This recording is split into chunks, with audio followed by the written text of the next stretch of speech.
Skydiving. Have you ever wanted to know what it's like to jump out of an airplane? Not with an instructor strapped to your back, but you, yourself, jumping out of an airplane, opening your own parachute, and landing it safely to the ground?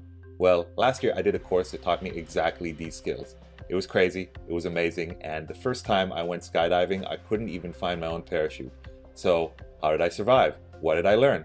Keep watching. Now, I had done tandem skydives before, but that was very different. You have an instructor tied to your back. When the right moment comes, after you've been going up in the air for 10-15 minutes and you've been watching the ground and getting more and more nervous, they basically nudge you to the ledge of the plane and then pop, you're out. They then navigate you through the air, put you in the right position, make sure everything is safe and that you're having a good time. When the right moment comes, they open the parachute and then you glide in the air for a few minutes and eventually they land you on the ground. Now, imagine having to do all of that by yourself.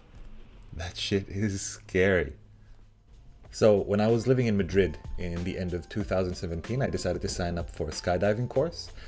I went there, I did a day of what's called ground school, where you learn how to use all the equipment and all the security measures and all of the procedures that you go through while you're in the air. And I was supposed to jump the next day, but because of weather problems and scheduling, I had to wait another week. And so it's been a week since I learned these things and I was a little bit nervous. Now I'm ready to jump. I just have to do all of those things in order correctly, and then I'll be safe. And I'll be going up within the hour or so wish me luck.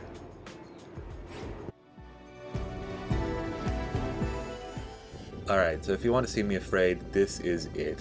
This is my first solo skydive, and you could see the guy inside. He's the instructor that'd be jumping with me, and the other guy who's taking the video, he's the other instructor. And I'm supposed to ask them for permission to jump and then go for it. And look at how much I'm freaking out. I ask once, ask again, he says yes. Ask the other guy, he says yes, and I'm still not jumping. I'm scared shitless. And I ask one more time, and oh my god, I'm getting nervous just watching it, but here I go.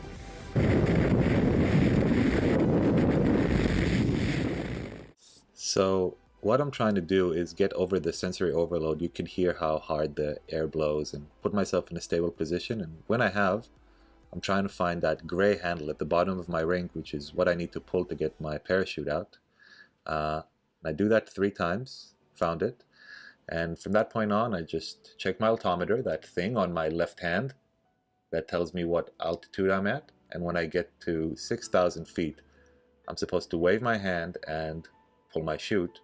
And you could see me do the wave. And then I try to find my chute, but I can't do it. And so my instructor pulls it out for me, because every second we're losing altitude and he has to do it. He has to keep me safe. I was very excited that I managed to actually jump out of the plane. I was excited that I managed to land my own parachute, and I was disappointed that I didn't get to deploy my own parachute. Now, it's not as crazy as it seems. Even if my instructor hadn't deployed my chute for me, every skydiving rig has a device called an AAD, Automatic Activation Device, and that fires at 1,000 feet if there is no chute above your head slowing you down. So it'll automatically put a chute above your head and slow you down all the way to the ground.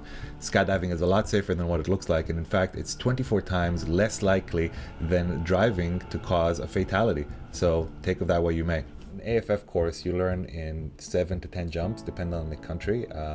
All the skills required to jump out of the plane, stabilize yourself in the air, pull the chute, and land yourself on the ground. And so I think it would be cool to go over my 6th or 7th jump and show you how much I had learned in just a few jumps.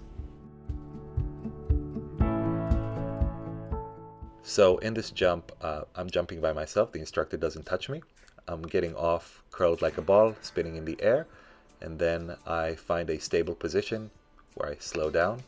My instructor catches up to me, and he's signaling me to do a turn. I hadn't seen him yet, so I didn't do it yet, but there we go. A turn 360 to the left, and then another turn to the right, 360.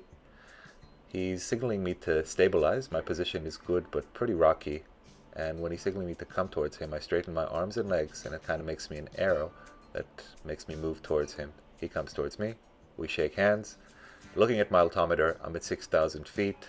I wave, pull my chute, and hallelujah. Awesome. It feels pretty amazing, actually, to have the knowledge that I could pull my own parachute and navigate it to the ground. It's a confidence booster and probably one of the best things I've ever done. So I'm just on a high right now, kind of exhausted from all the adrenaline, but wow, what a day. So I think you got the gist of what skydiving solo is all about, but it changes as you experience it more and more. The moment of jumping out of the airplane is always scary, but it goes from being terrifying to becoming exciting, an opportunity to practice courage and face your fears. The free fall section goes from being a sensory overwhelm to about 50 seconds of feeling more free than you've ever felt before, of just flying through the air. It's an amazing feeling. I hope you enjoyed this video. If you have any questions about skydiving or the course, you can type them below in the comments. And thank you for watching.